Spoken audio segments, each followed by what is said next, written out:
నీ యొక్క అనుగ్రహం ఉంటే ఈ యొక్క మాయను నేను అధిగమించగలుగుతాను. నీ యొక్క అనుగ్రహం లేకపోతే మాయను నేను దాటలేను.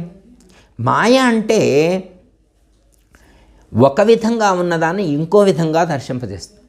ఎట్లా అంటే ఉన్నదానిని లేనట్లుగా చేస్తుంది, లేని దానిని ఉన్నట్లుగా చూపిస్తుంది. అంటే ఉన్న పరమాత్మను లేరన్నట్లుగా దర్శింపజేస్తుంది, లేని జగత్తును ఉన్నదన్నట్లుగా చూపిస్తుంది. చూడండి, ఇప్పుడు శరీరమే సత్యము, శరీరమే నిత్యము అనేట్లుగా భ్రమింపజేస్తుంది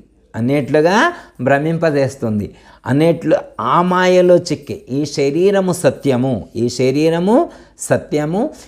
శరీర సంబంధమైనటువంటి తల్లి, తండ్రి, అక్క, చెల్లి, అన్న, తమ్ముడు, భార్య, పిల్లలు వీళ్ళందరూ కూడా సత్యము అనేటువంటి భ్రమలో చిక్కి, అనే మాయలో చిక్కి ఈ యొక్క మోహము చేత తాను సుఖించాలని, తన చుట్టూ ఉన్నటువంటి ఈ దేహ సంబంధీకులందరూ సుఖించాలి అనేటువంటి తపనతో ఈ ప్రయత్నం అంతా చేయటం అనేటువంటిది జరుగుతుంది. ఎప్పుడైతే సత్యము బోధపడుతుందో ఈ శరీరము సత్యము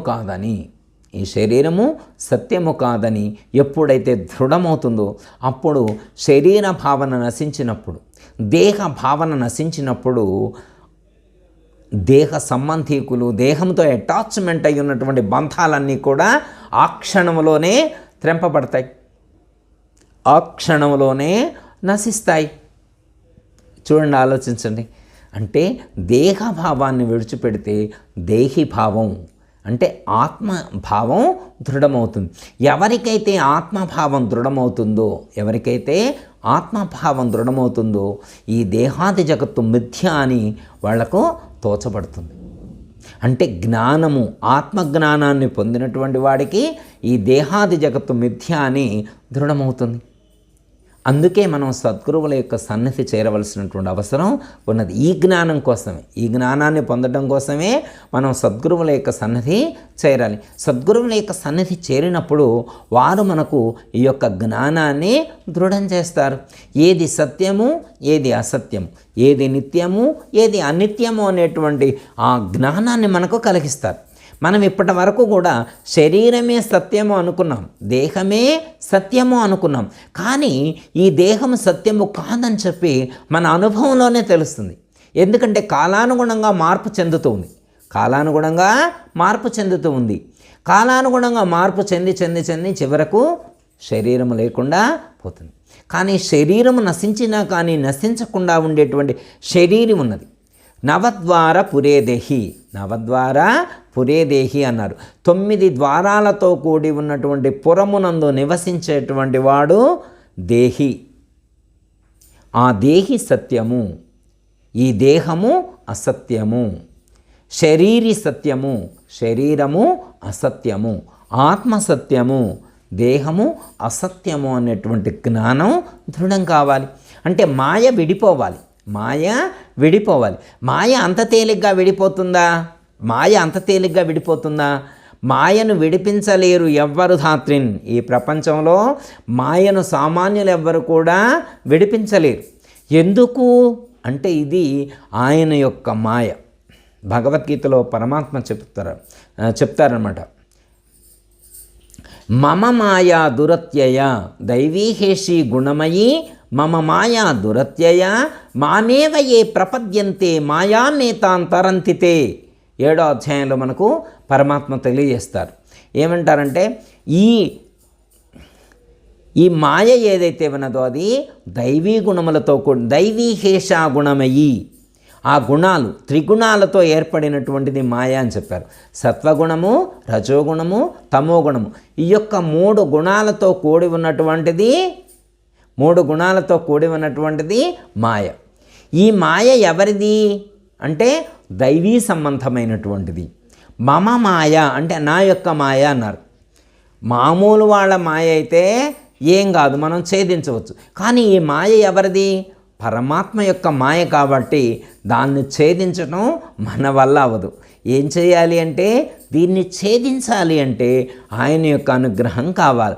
ఆయనను ఆశ్రయించినప్పుడు, ఆయన యొక్క పాదాలను ఆశ్రయించినప్పుడు, మనం ఆయన యొక్క పాదాక్రాంతుడైనప్పుడు, ఆ యొక్క స్వామికి మనం పాదాక్రాంతులమైనప్పుడు, ఆయన యొక్క అనుగ్రహం ప్రసరితమైనప్పుడు ఈ యొక్క మాయ మనల్ని ఇబ్బంది పెట్టదు. లేకపోతే ఈ మాయ మనల్ని ఇబ్బంది పెడుతుంది. ఫర్ ఎగ్జాంపుల్ ఎలా అంటే, మనకు పెద్దలు ఎగ్జాంపుల్ చెప్తారు. ఒక పిల్లి ఉందనుకోండి, ఒక పిల్లి తన పిల్లలను పెంచేటువంటి క్రమంలో ఒక 7 ఇళ్ళు తిప్పుద్ది అంటారు. అంటే ఈ ఇంట్లో ఒకరోజు, ఆ ఇంట్లో ఒకరోజు, అవతల ఇంట్లో ఒకరోజు, ఇట్లా 7 ఇళ్లలోకి మార్చుద్దట. వాటిని, ఈ పిల్లల్ని మార్చుద్దట. మార్చి వాటికి ట్రైనింగ్ ఇస్తుందన్నమాట. ఎలుకని ఎలా పట్టుకోవాలి, దాన్ని ఎలా కొట్టాలి, దాన్ని ఎలా తినాలి, ఎలా చంపాలి అనేటువంటి ట్రైనింగ్ టెక్నిక్స్ అన్నీ కూడా ఆ పిల్లలకు నేర్పుద్దట. అయితే పిల్లి ఇక్కడి నుంచి ఒక ఇంట్లో నుంచి ఇంకో ఇంట్లోకి తీసుకువెళ్ళటానికి ఎలా తీసుకెళ్తుంది? దానికి మనలాగా వస్తువులు చేతులతో ఇలా వస్తువులను పట్టుకొని తీసుకెళ్ళినట్లుగా తీసుకెళ్ళగలుగుద్దా? తీసుకెళ్ళలేదు. అలా ఎలా తీసుకెళ్తుంది అంటే తన యొక్క నోటితో ఆ యొక్క పిల్లను కరిచి పట్టుకొని తీసుకువెళ్తుంది. చూడండి ఎంత జాగ్రత్తగా పట్టుకోగలగాలి ఆ పిల్లి తన పిల్లి పిల్లను ఈ ఇంట్లో నుంచి ఇంకో ఇంట్లోకి మార్చాలంటే చాలా కేర్ఫుల్గా జాగ్రత్తగా ఆ పిల్ల యొక్క గొంతు పట్టుకొని దాన్ని క్యారీ చేస్తుంది. జాగ్రత్తగా తీసుకెళ్ళి అవతల ఇంట్లో పెడుతుంది. అదే పిల్లి ఎలుక కనపడింది అనుకోండి, ఎలుకని ఎలా పట్టుకుంటుంది? పిల్లి ఎలుకను పట్టుకొని గట్టిగా ఒక్కసారి కొరికితేనే అది చచ్చి ఊరుకుంటుంది. చూడండి, గట్టిగా పట్టుకొని కొరికితేనే ఎలుక చనిపోయిద్ది. అంటే పిల్లిని పట్టుకుంది, అంటే పిల్లను పట్టుకుంది అదే నోటితోటి, ఎలుకను పట్టుకుంది అదే నోటితోటి. కానీ ఎలుక చనిపోయింది, కానీ పిల్లికి ఏమాత్రం కూడా ఇబ్బంది కలగలేదు.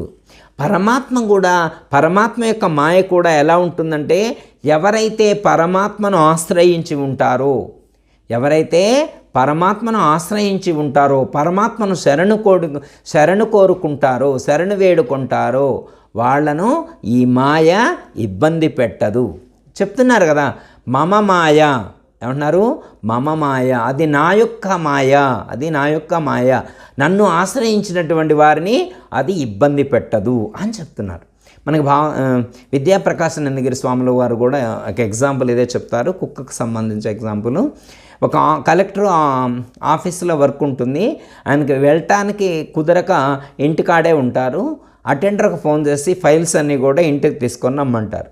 అటెండర్ ఫైల్స్ తీసుకొని ఇంటికాడికి వస్తాడు. ఆ ఇంటికాడ గేటు మీద కుక్క ఉన్నది జాగ్రత్త అని చెప్పి బోర్డు ఉంది. ఇప్పుడు ఈ అటెండర్ లోపలికి వెళ్ళకుండా ఉంటే కుదరదు అనమాట. ఖచ్చితంగా అది కలెక్టర్ గారికి అందజేయాలన్నమాట. ఫోన్ చేసి చెప్దామంటే అప్పట్లో ఫోన్స్ లేవు. ఖచ్చితంగా ఈయన కాంపౌండ్లో ఎవరైనా కనిపిస్తున్నారో చెప్దామంటే కాంపౌండ్లో కూడా ఇవ్వలేరు. ఖచ్చితంగా గేటు తీసుకొని ఈయనే వెళ్ళక తప్పే ఛాన్స్ లేదనమాట. ఎందుకంటే పోనీ ఫైల్స్ రేపిద్దామంటే ఆ ఫైల్స్ రేపు ఇవ్వైతే కాదు, ఖచ్చితంగా రేపు మినిస్టర్ గారికి సబ్మిట్ చేయాలి, ఇవ్వాలే వాటిని వెరిఫై చేయాలన్నమాట. అందుకని ఎటు చూసినా కానీ అవకాశం లేదు. అప్పుడు ఆయన గేటు తీసుకొని లోపలికి వెళ్తాడు. కొంచెం లెక్క వెళ్ళాడో లేదో కుక్క భౌ అని చెప్పి పెద్దగా సౌండ్ చేసి వెంబడబడింది. అప్పుడు ఈయన పరిగెత్తడం మొదలు పెడితే కాంపౌండ్ మొత్తం ప్రదక్షిణ చేస్తూ ఉంటాడు. రాముని తలుచుకున్నాడు, కృష్ణుని ఎంతమందిని తలుచుకునే మాత్రం కుక్క ఆగుద్దా? ఈ సౌండ్ విని వెంటనే లోపల ఉన్నటువంటి కలెక్టర్ గారు బయటకు వచ్చి ఆ కుక్క ఇబ్బంది పెడుతూ ఉంటే ఏం చేస్తాడు ఆ కలెక్టర్ గారు? టామీ ఆగు అన్నాడు. వెంటనే ఆగిపోయింది. చూడండి, ఆ కుక్క వెంటనే ఆగు అంటే ఆగిపోయింది. ఆగిపోతే అప్పుడు ఇతను ఫైల్స్ తీసుకొని బ్రతికిన స్వామి అట్లా ప్రాణాలు కాపాడేదని చెప్పి నిదానించుకొని లోపలికి వెళ్ళి మంచినీళ్ళు దాకా అక్కడ కూర్చొని, ఇదేం స్వామి ఇంత ఇబ్బంది అయిందని చెప్పి అంటాడు. ఇప్పుడు ఆయన వచ్చిన తర్వాత కలెక్టర్ గారితో మాట్లాడుతూ ఉంటాడు. కలెక్టర్ గారితో మాట్లాడుతుంటే కుక్క వచ్చి చూసింది. అంటే వీడు మనవాడే, వీడు మా యజమానికి సంబంధించినటువంటి వ్యక్తి కాబట్టి ఇతన్ని వదిలేస్తాడు. ఇక ఆయన ఎన్నిసార్లు వచ్చిపోతూ ఉన్నాడు. ఇప్పుడు ఆ కుక్క ఏమంటల్లా, ఇప్పుడు ఆ కుక్క ఏమంటారు, ఇప్పుడు ఆ కలెక్టర్ గారు ఎమ్మటే తిరుగుతూ ఉన్నాడు, ఆ ఇంట్లోనే తిరుగుతూ ఉన్నాడు, కానీ ఆ కుక్క బాధించట్లేదు. ఎందుకంటే ఆ కుక్కకు అర్థమైపోయింది, ఆ వచ్చిన వ్యక్తి మా యజమానికి సన్నిహితుడు. ఆ వచ్చిన వ్యక్తి ఎవరు అంటే మా యజమానికి సన్నిహితుడు అనేటువంటి జ్ఞానం ఆ కుక్క కలిగేట్లు చేస్తే చాలు. అలాగే మనం కూడా ఈ ప్రపంచంలో మన యొక్క జీవన విధానం ఎలా ఉండాలి అంటే, మనమందరం కూడా ఆ యొక్క భగవంతుడి యొక్క భక్తులమే అనేటువంటి భావన, ఆ జ్ఞానం, ఆ మాయకు కలిగేట్లుగా మనం జీవిస్తే చాలు. ఏం కలగాల? మాయకి ఏం తెలియాలంటే మనం భగవంతుడి యొక్క భక్తులము, మనం జ్ఞానులము, భగవంతుడి సంబంధీకులము. మనమందరం కూడా ఎవరమంటే భగవంతుడి యొక్క సంబంధీకులము అనేటువంటి జ్ఞానం మాయకు కలగాల. పరమాత్మ అదే చెప్తారు కదా, 15వ అధ్యాయంలో ఏం చెప్తారు? మమైవాంశో జీవలోకే జీవభూత సనాతన అన్నారు. మమైవాంశో జీవలోకే జీవభూత సనాతన మన షష్టానీంద్రియాన్ని ప్రకృతి స్థాని కర్షతి అని చెప్పారు. మమైవాంశో మనమందరం కూడా ఆ యొక్క పరమాత్మ యొక్క అంశలము, పరమాత్మ యొక్క అంశలము. ఈ యొక్క భావం దృఢమైతే చాలు, ఈ యొక్క భావం దృఢమైతే చాలు. మాయ ఉన్నా కానీ మనను మోహింపచేయదు, మాయ ఉన్నా కానీ మనను మోహింపచేయదు. అదే చెప్తున్నాను అన్నమాట. అంటే ఈ జ్ఞానం మనకు కలగాలి, ఈ జ్ఞానం మనకి కలగాలి. అప్పుడు ఈ యొక్క శరీరము ద్వారా, ఈ శరీరము ద్వారా ఏది చేస్తే జ్ఞానం కలుగుతుందో, ఏది చేస్తే ఆనందం కలుగుతుందో దాన్ని తెలుసుకొని ఆ జ్ఞానాన్ని పొంది ఆ దిశగా దీన్ని అనువర్తింపచేసినట్లయితే ఖచ్చితంగా దీని ద్వారా గొప్పదైనటువంటి బ్రహ్మానందం కలుగుతుంది, లేకపోతే దుఃఖమే కలుగుతుంది అని చెప్తున్నారు.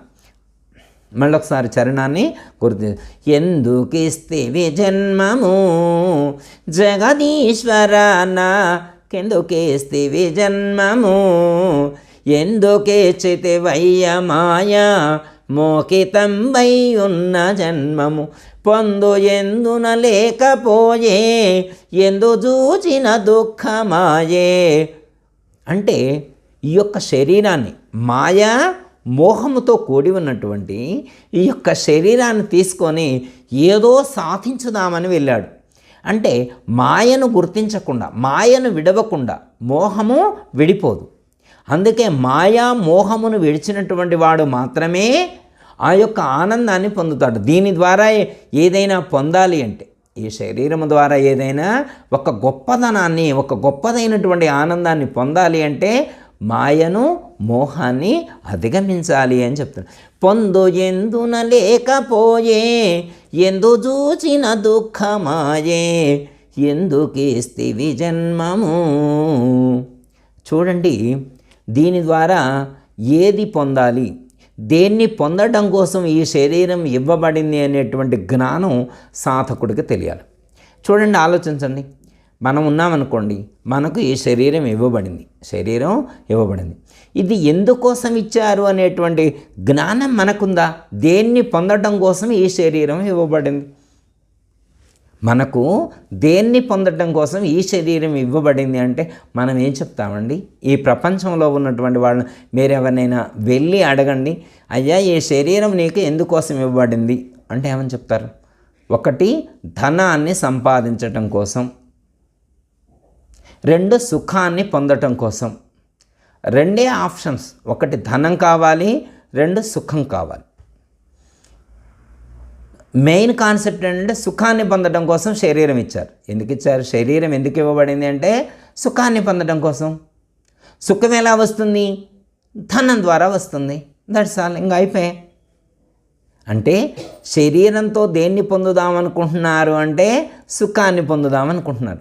సుఖాన్ని పొందుదామని, ఓకే మంచిదే, సుఖాన్ని పొందుదాం అనుకున్నారు. అయితే ఆ సుఖం అనేటువంటిది ఎలా వస్తుంది అంటే ధనం ద్వారా సుఖం వస్తుంది. ఇది మెయిన్ ఫండమెంటల్. చాలామందికి ఉన్నటువంటి ఆలోచన. చాలామంది ఒక ఫ్లోలో ఉన్నారన్నమాట, ఒక ఆలోచనలో ఉన్నారు.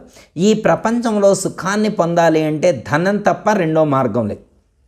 ధనంతోటే ఈ ప్రపంచంలో సమస్త సుఖాలన్నింటినీ కూడా పొందవచ్చు అనేటువంటి ఒక ఆలోచనలో సాధకులందరూ, ఈ లోకులందరూ ఉన్నారు. అందుకోసమే ఏం చేస్తున్నారు అంటే ధనం కోసం వేట మొదలుపెట్టారు. ఈ ప్రపంచంలో ఉన్నటువంటి వాళ్ళందరూ ఏం చేస్తూ ఉన్నారంటే సుఖాన్ని పొందాలి అనేటువంటి తపనతో, ఆ సుఖం ధనం ద్వారా వస్తుంది అనేటువంటి ఆలోచనతో ధనాన్ని పోగు చేసుకునేటువంటి ప్రయత్నంలో పడ్డారు. ధనాన్ని సంపాదించుకునేటువంటి తపనలో జీవితాలను గడిపేస్తున్నారు. వాళ్ళ జీవితం మొత్తం గడిచిపోయిన తర్వాత అండి, 50 ఏళ్ళు 60 ఏళ్ళు వచ్చిన తర్వాత రివ్యూ చేస్తే, చెక్ చేస్తే, ఒక్కసారి వెనక్కి తిరిగి ఆలోచిస్తే వాళ్ళ జీవితం మొత్తంలో ధనం తప్ప సుఖం ఉండదండి. ధనం తప్ప సుఖం కనిపించే ఛాన్సే లేదు. ఏముండాలి? సుఖాన్ని పొందాలంటే ధనం ఉంటే సరిపోతుంది అనుకుంటున్నారు. అది సరైనటువంటి నిర్ణయం కానే కాదు అని చెప్పి మన పెద్దలు చెప్తున్నారు. ఎందుకంటే ప్రపంచంలో ఉండేటువంటి సుఖాలు ధనం ద్వారా పొందవచ్చు అని అనుకోవటం భ్రమ మాత్రమే. ఎందుకంటే ప్రపంచంలో ధనం ద్వారా కొన్ని మాత్రమే మనం పొందవచ్చు, కొన్ని సుఖాలను మనం ధనం ద్వారా పొందలేము అని చెప్పి మన పెద్దలు సూచించడం అనేటువంటిది జరిగింది. ఫర్ ఎగ్జాంపుల్ ఆలోచించండి. ఒక ఆయనకి ధనం ఉంది, మంచి ఇల్లు నిర్మించాడు, పెద్ద బిల్డింగ్ కట్టారు, అందులో పెద్ద పెద్ద రూమ్స్ కట్టారు, ఒక మాస్టర్ బెడ్రూమ్ అద్భుతంగా నిర్మించారు. ఎంత అద్భుతంగా ఉందంటే అంత అద్భుతంగా ఉందన్నమాట. మరి అంత గొప్పదైనటువంటి బెడ్రూము, అందులో మంచి బెడ్ వేశారు, ఏసీ పెట్టారు, మంచి లైటింగు, చుట్టూ కూడా అట్మాస్ఫియర్ అద్భుతంగా సృష్టించారు, ఏర్పాటు చేశారు. అందులో పడుకున్నాడు. ఈయన ఒక్కడే పడుకున్నాడు. ఎందుకంటే సుఖాన్ని పొందుదామని. మరి కట్టించుకుని ఇల్లు కదా, ఎక్కువ డబ్బు పెట్టి కట్టించుకున్నారు, సుఖాన్ని పొందుదామని చెప్పి ఇప్పుడు వెళ్ళి అందులో పడుకున్నాడు. నిద్ర పట్టట్లా. డబ్బులతో మంచి రూమ్ కట్టించాడు, డబ్బులతో ఏసీ పెట్టించాడు, డబ్బులతో మంచి బెడ్ కొనుక్కున్నాడు. కానీ నిద్ర ఎలా వస్తుంది? పోనీ డబ్బులతో నిద్ర వచ్చుద్దా చెప్పండి? ఆయన దగ్గర ఉన్నటువంటి ధనం ఖరీదైనటువంటి వస్తువులు కొనడానికి సరిపోతుంది, కానీ నిద్రను కొనలేవు. నిద్ర ధనంతో వచ్చేటువంటిది కాదు. నిద్ర అనేటువంటిది ధనంతో వచ్చేటువంటిది కాదు. నిద్ర అనేటువంటి సుఖాన్ని ధనంతో కొనలేను అని చెప్పి అతను తెలుసుకున్నాడు. ఓకే, ఒకటి క్లియర్ అయిపోయింది. ఇంకొకటి రెండు, ఆయనకు తినటం అంటే ఇష్టం. అతనికి తినటం అంటే ఇష్టం, కానీ తింటే అరగటం లేదు. డబ్బులు చాలా సంపాదించాడు, కోట్లలోనే సంపాదించాడు. మరి కోట్లల్లో సంపాదించినటువంటి కోటీశ్వరుడు తింటే అరగటం లేదు. డాక్టర్ దగ్గరకు వెళితే ఏమని చెప్తున్నారు అంటే, నువ్వు తినొద్దు అని చెప్తున్నారు. తింటే అరిగించుకునే శక్తి, జీర్ణశక్తి నీకు లేదు. నీవు లిక్విడ్ డైట్ తీసుకోవాలి, జ్యూసులు తీసుకోవాలని చెప్పారు. కాదు సార్, నేను బిర్యానీ తినాలా, ఎన్వి తినాలి అని చెప్తున్నారు. నీకు ఎన్వి తినే ఆరోగ్యం లేదు. నీకు మెటల్ ఫుడ్ తీసుకునేటువంటి శక్తిని తీసుకుంటే అరిగచ్చే శక్తి నీ శరీరానికి లేదు. నీవు లిక్విడ్ డైట్ తీసుకోవాలి అని చెప్పి జ్యూసులు, ఓఆర్ఎస్లు ఇవి తాపిస్తూ ఉన్నారు. కాదండి, నేను ఇంత డబ్బు సంపాదించా, ఎంత ఖరీదైనా పర్వాలేదు, ఎంతైనా నేను ఖర్చు చేస్తాను, నా ఆర్గాన్స్ని మార్చేయండి, అవసరమైతే నా లివర్ మార్చేయండి, పేగులన్నింటినీ మార్చేయండి అంటాడు. చూడండి, తన దగ్గర ఉన్నటువంటి ధనంతో పేగులు మార్చగలడా, లివర్ మార్చగలడా? ఏది మార్చి తనకు ఆనందాన్ని పొందగలుగుతాడు, తినటం ద్వారా ఆనందాన్ని అనుభవించగలుగుతాడు? కుదిరే అవకాశమే లేదు. ధనం ఉన్నంత మాత్రాన నీవు తినలేవు, అరిగించే శక్తి ధనం ఇవ్వలేదు అని చెప్పటం అనేటువంటిది సరే. చూడండి, ఈ ప్రపంచంలో ధనం ద్వారా నిద్ర పట్టట్లేదు, ధనం ద్వారా అరుగుదల శక్తి, జీర్ణశక్తి కలగట్లేదు. ధనం ఉంటే హాస్పిటల్కి వెళ్ళగలుగుతాడు, కానీ చూపును తేలేడు. ఇలా మనకు భౌతికమైనటువంటి ధనం ద్వారా కొంతవరకు మాత్రమే మనం సుఖాన్ని పొందగలం తప్ప పూర్తి సుఖం అనేటువంటిది ధనం ద్వారా ప్రాప్తించబడేటువంటిది కాదు. ఎందుకంటే ధనం ద్వారా ఖరీదైనటువంటి ఆభరణాలు కొనొచ్చు, ఖరీదైన ఆభరణాలు కొనొచ్చు, కానీ మరి చెయ్యిని కొనగలమా? ఇప్పుడు ఆయన దగ్గర ధనం ఉందని చెప్పి మంచి ఖరీదైనటువంటి షూస్ తీసుకొచ్చి వేశారు కాళ్లకు. 78 సంవత్సరాలు మంచంలో పడి అప్పటికే 12 సంవత్సరాలు అవుతుంది, అడుగు తీసి అడుగు పెట్టలేకపోతాడు. ఆయనకి ఖరీదైనటువంటి షూస్ తీసుకొచ్చి అలంకరించారు. ఖరీదైనటువంటి షూస్ శరీరానికి అలంకరించగలరు, కానీ అతన్ని నడిపించలేరు. నడిచే శక్తి ఆ యొక్క శరీరానికి, ఆ యొక్క కాళ్లకు, పాదాలకు లేదు. ఎందుకంటే ధనం ద్వారా షూస్ వేయగలరు, మంచి డ్రెస్ వేయగలుగుతారు, మంచి ప్యాంట్ వేయగలుగుతారు, కానీ నడిపించే శక్తి ధనానికి లేదు. చూడండి, అరిగించే శక్తి ధనానికి లేదు. అలాగే నిద్ర వచ్చే శక్తి ధనానికి లేదు. చూడండి, ఎంతమందిని చూడట్లేదు. ఎంతో ధనం ఉంది, కానీ సుఖం కానీ, సంతోషం కానీ, ఆనందం కానీ వాళ్ళ దగ్గర కనిపించట్లేదు. ఎందుకంటే ధనమే ధ్యేయంగా, ధనమే లక్ష్యంగా, ధనముంటే చాలు ఈ ప్రపంచంలో ఉన్నటువంటి సమస్త సుఖాలన్నీ కూడా తన యొక్క ముంగిట వాలిపోతాయి అనేటువంటి భ్రమలో సత్యాన్ని మరచిపోయి మనిషిని మనిషిగా గుర్తించటం, మనిషిని మనిషిగా గౌరవించటం కోల్పోయి ధనం కోసం వేటాడుతూ ధనం యొక్క వేటలో విలువైనటువంటి జీవితాన్ని దుర్వినియోగం చేసుకోవటం అనేటువంటిది జరిగింది. ఇంకా అంటే చూడండి, అంటే ఈ యొక్క శరీరం ద్వారా నీవు ఏం పొందాలనుకుంటున్నావు? నీవు ఏం పొందాలనుకుంటున్నావంటే చాలామంది ఏమంటే నేను సుఖాన్ని పొందాలనుకుంటున్నాను అన్నారు. మరి సుఖాన్ని పొందాలంటే ఏం చేయాలి? సుఖాన్ని పొందాలంటే ఏం చేస్తే సుఖాన్ని పొందొచ్చో అది చేయాలి.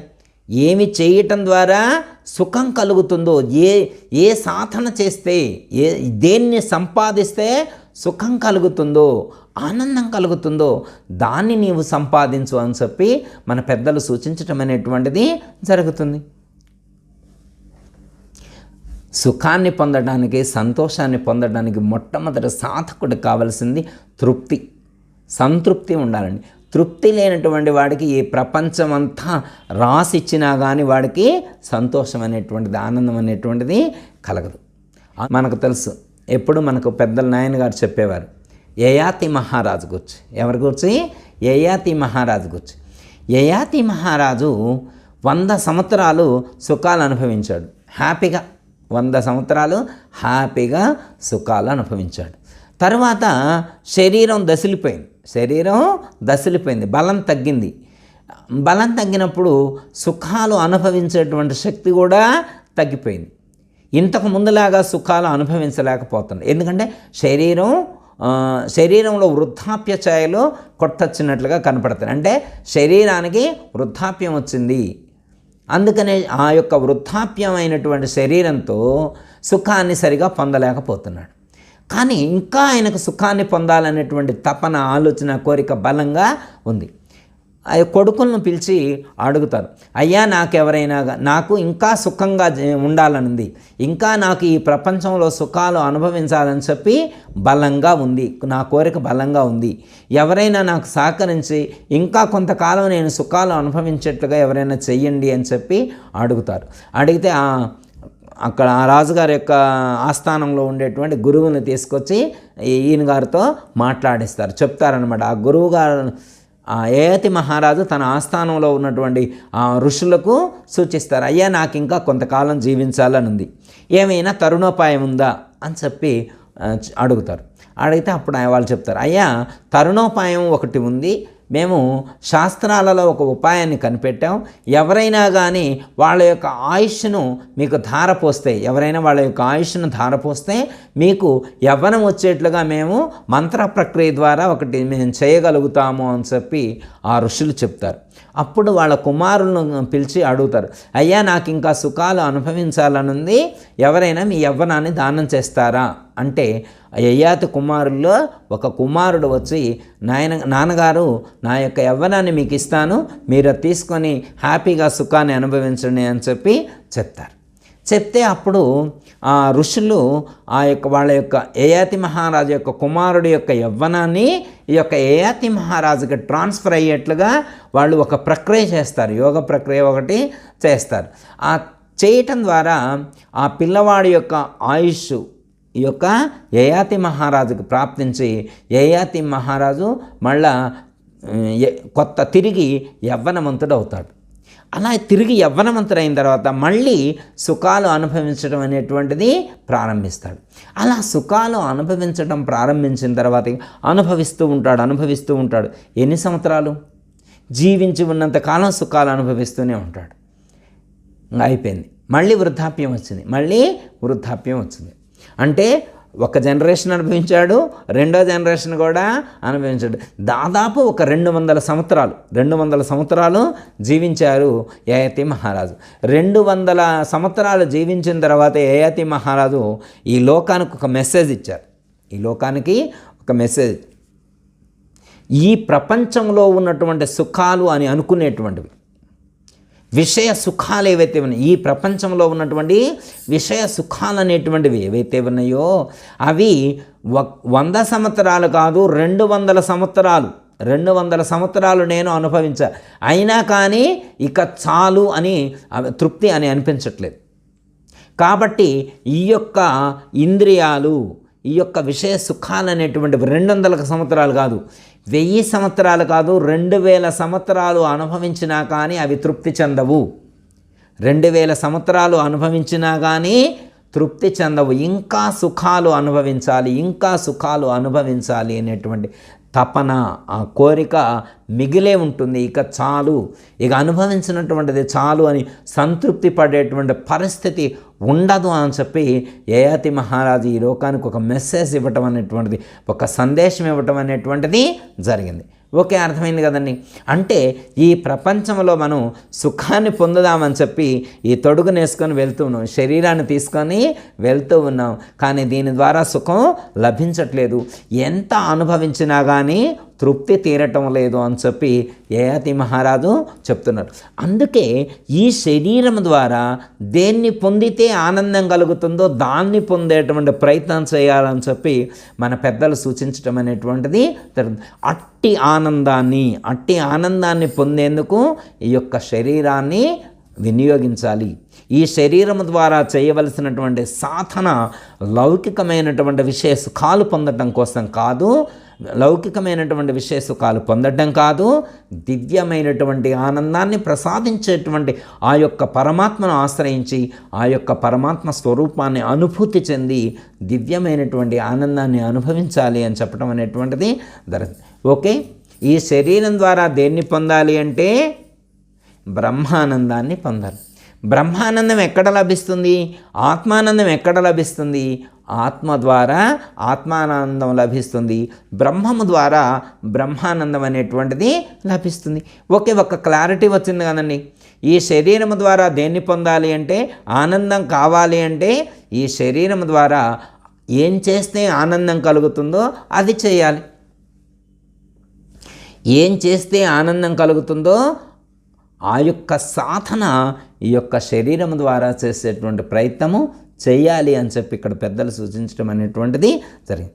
అంటే మనకు అర్థమవుతుంది. కానీ ఈ శరీరం ఎందుకు ఇవ్వబడింది, ఈ జన్మ ఎందుకు ఇవ్వబడింది అంటే ఆనందాన్ని పొందటం కోసం, మాయను మోహాన్ని విడిచిపెట్టి ఆనందాన్ని పొందటం కోసం ఇది ఇవ్వబడింది. దాన్ని పొందే ప్రయత్నం చేయాలి అంతే తప్ప దీన్ని పట్టుకొని దుఃఖమిశ్రితమై ఉన్నటువంటి మాయా మోహముతో కూడి ఉన్నటువంటి దీన్ని పట్టుకొని దీన్ని సరిగ్గా వినియోగించడం తెలియకపోతే నీకు దుఃఖమే ప్రాప్తిస్తుంది అని చెప్పడం అనేటువంటిది జరుగుతుంది.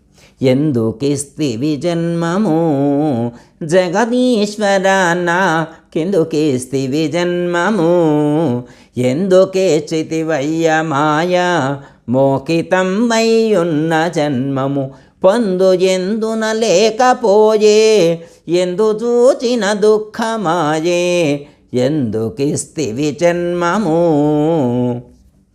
ఇది మాయతోటి మోహముతోటి కూడి ఉన్నమాట కూడా వాస్తవమే. ఇది మాయతోటే నిర్మితమైంది. ఆయన చెప్తూనే ఉన్నారు పరమాత్మ, మమ మాయా, ఇది నా యొక్క మాయ. ఓకే, మాయే, కానీ ఈ యొక్క దీనితోటే మహేశ్వరుణ్ణి చేరేటువంటి అవకాశం ఉంది. ఆ యొక్క మహేశ్వరుణ్ణి చేరేటువంటి విధానం తెలుసుకొని ఆ పద్ధతిగా దీన్ని వినియోగించినట్లయితే ఖచ్చితంగా ఆ యొక్క లక్ష్యాన్ని చేరుకునేటువంటి అవకాశం ఉంటుంది. అందుకే పెద్దలు మనకు చక్కటి మార్గాన్ని బోధించేటువంటి ప్రయత్నం చేశారు. కాకపోతే దీన్ని సరిగా వినియోగించుకోవటం తెలియక ఆ యొక్క పొందవలసినటువంటి లక్ష్యాన్ని పొందలేక దుఃఖాన్ని పొందుతూ ఉన్నారు. చూడండి, శరీర మాధ్యం కలు ధర్మ సాధనం అని చెప్పారు. శరీర మాధ్యం కలు ధర్మ సాధనం, ధర్మాన్ని సాధించటం కోసం ఇవ్వబడినటువంటి అత్యద్భుతమైనటువంటి ఈ కళాఖండం ఇది. ధర్మ సాధన, ధర్మాన్ని సాధించేందుకు ఇవ్వబడినటువంటి సాధనం ఇది. ఎందుకంటే ఇలాంటి విలువైనటువంటి సాధనం ఉండి కూడా